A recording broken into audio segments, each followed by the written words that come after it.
Assalamu alaikum wa rahmatullah. Dear viewers, how are you? I hope you are well. Alhamdulillah, I am also well. This is Abdul Bari. Welcome to my channel English Motivation 21. Today I would like to talk a most and common topic, that is spoken English. Who are beginners, this class is only for them, and who are advanced level, they can also enjoy this class. Let's get started and enjoy today's class. আজকে আমরা spoken English for beginners 85তম ক্লাসে আমরা অবস্থান করছি। এখানে আমরা যে বিষয়টি নিয়ে কথা বলবো সেটি হচ্ছে দৈনন্দিন জীবনে যে ভাষাগুলো আমরা বাংলায় বলে থাকি কিন্তু আমরা ইংরেজিতে বলবো কিভাবে, সেই বিষয়ে আমাদের আজকের আলোকপাত। তো চলো শুরু করি। এটা হয়তো তার শেষ দেখা যায় অনেক দূর থেকে তোমার এক অতিথি এসেছেন অথবা রিলেটিভ এসেছেন, তখন আরেকজন বলছে যে এটা হয়তো তার শেষ দেখা, আর সে হয়তো আসবে না, আর আসলেও সে সময় সে পাবে না। তাহলে এটা হয়তো তার শেষ দেখা, এটাকে আমরা ইংরেজিতে কীভাবে বলতে পারি? এটা হয়তো তার শেষ দেখা, তাহলে দিস মে বি, তার হচ্ছে হিজ লাস্ট মানে শেষ এখানে, আর দেখা ইংরেজি হচ্ছে মিট। তোমাদের মাঝে অনেকে প্রশ্ন জাগতে পারে যে মিট শব্দটি তো ভার্ব, সাক্ষাৎ করা। হ্যাঁ, ঠিকই বলেছে বন্ধুরা, কিন্তু স্থান ভেদে সেটি নাউনও হয়, সাক্ষাৎ। তাহলে this may be his last meet, এটা হয়তো তার শেষ দেখা। যদি বলি আমি এটা হয়তো আমার শেষ দেখা, this may be my last meet, এটা হয়তো আমার পিতার শেষ দেখা, this may be my father's last meet. এইভাবে করে আমরা বাক্যটিকে ইমপ্রুভ করতে পারি, ভ্যারিয়েশন নিয়ে আসতে পারি। এটা হয়তো আমার শেষ প্রত্যাশা, মানে তুমি অনেক প্রত্যাশা করছো, তার পিতা বলছে এই তুমি এত প্রত্যাশা করছো কেন আমার কাছে? তখন তুমি বলছো যে আব্বু এটা আমার শেষ প্রত্যাশা, আর প্রত্যাশা আমি করবো না। এটা হয়তো আমার শেষ প্রত্যাশা, তাহলে এটা আমরা কিভাবে বলতে পারি? This may be my last, আর প্রত্যাশা ইংরেজি হচ্ছে expectation. This may be my last expectation, এটা হয়তো আমার শেষ প্রত্যাশা, this may be my last expectation. যদি আমি এটা বলি এটা হয়তো আমার বোনের শেষ প্রত্যাশা, তাহলে this may be my sister's last expectation. Okay, কাজটি করা যেতে পারে। কচ্ছে ভাইয়া কাজটি কি করবো আমি? তখন তুমি উত্তর বলছো হ্যাঁ কাজটি করা যেতে পারে, চলবে। তাহলে কাজটি করা যেতে পারে, কাজটি নিয়ে হচ্ছে দ্য ওয়ার্ক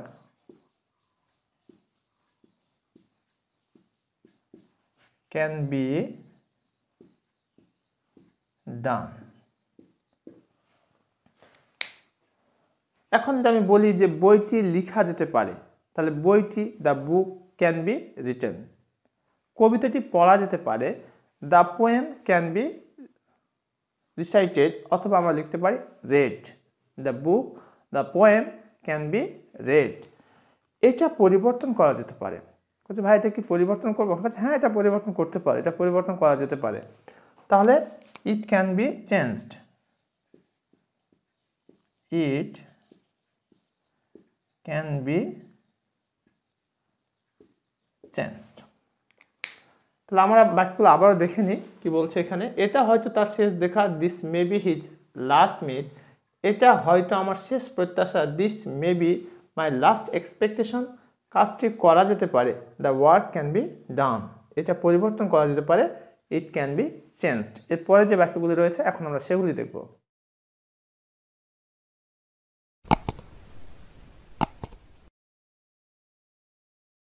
এবার আমরা 5 নম্বর সেন্টেন্সটি রয়েছে সেটি আমরা এখন দেখব। 5 নম্বর বাক্যটি হচ্ছে সে তার জন্য পাগল। এটা প্রায় দেখা যায় যুব সমাজে, একটা ছেলে একটা মেয়ের জন্য পাগল।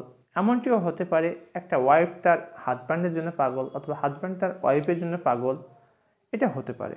তাহলে সে তার জন্য পাগল, এটাকে আমরা কিভাবে লিখব? হিজ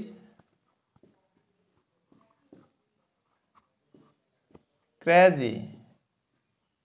ক্রেজি মানে পাগল, কার জন্য? ফর হার, তার জন্য।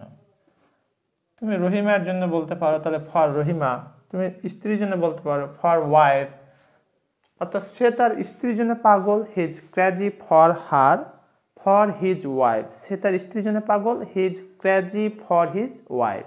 সে তার মায়ের জন্য পাগল, he is crazy for his mother.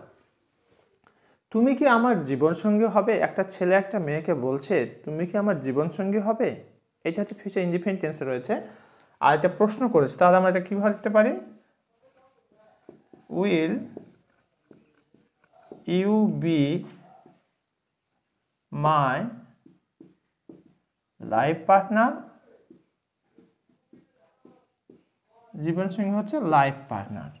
তাহলে will you be my life partner.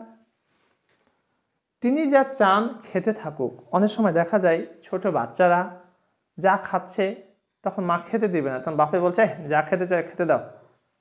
কিন্তু এখানে বলা হচ্ছে তিনি যা চান, একজন সম্মানিত ব্যক্তিকে বলা হচ্ছে বা ইন্ডিকেট করে এই কথাটি আসছে, তিনি যা চান খেতে থাকুক। অথবা দাদু খাচ্ছে অথবা পিতা খাচ্ছে, তিনি যা চান আচ্ছা খেতে থাকুক, সমস্যা নেই। তাহলে তিনি যা চান খেতে থাকুক, কিপ ইটিং। খেতে থাকুক ইংরেজি হচ্ছে কিপ ইটিং। তিনি যা চান, হোয়াট হি ওয়ান্টস।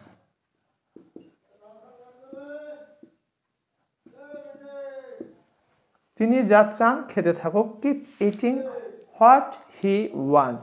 এখন তো আমি বলি রহিম যা চায় খেতে থাকুক, তাহলে keep eating what Rahim wants. Keep eating what Rahim wants, অর্থাৎ এই সাবজেক্ট আমরা চেঞ্জ করে দেব।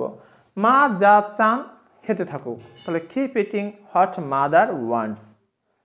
পিতা যা চান খেতে থাকুক, keep eating what father wants.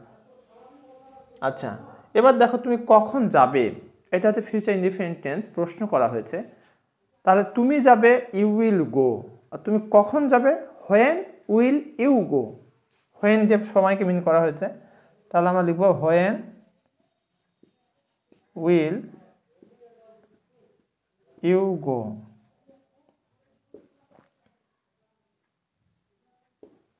When will you go, তুমি কখন যাবে হোয়েন উইল ইউ গো। এখন যদি বলি আমার বোন কখন যাবে, when my sister will go. When will my sister, when will এখানে ইউর জায়গায় দেখো সাবজেক্ট হয়ে যাবে, when will my sister go. আমার পিতা কখন যাবে, হোয়েন মাই ফাদার উইল গো।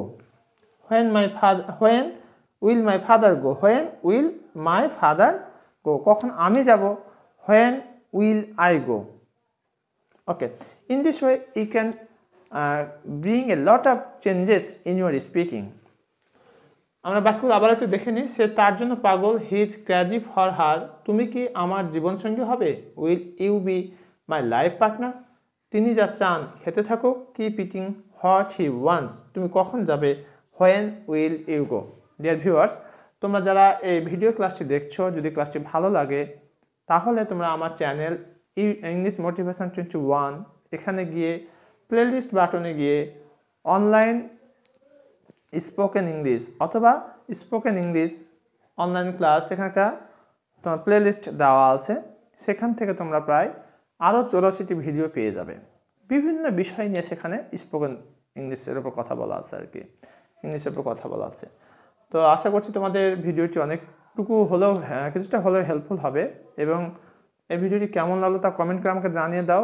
আর তোমাদের প্রতি আমার একটা বিনীত রিকোয়েস্ট, যারা আমার চ্যানেলটি এখনও সাবস্ক্রাইব করো নাই, please subscribe my channel and press the bell icon button. আর যারা ইতিমধ্যে সাবস্ক্রাইব করেছে তাদেরকে অসংখ্য ধন্যবাদ। আজকে আমাদের ক্লাসটি এখানেই শেষ করছি। ধন্যবাদ সবাইকে। আসসালামু আলাইকুম ওয়া রাহমাতুল্লাহ।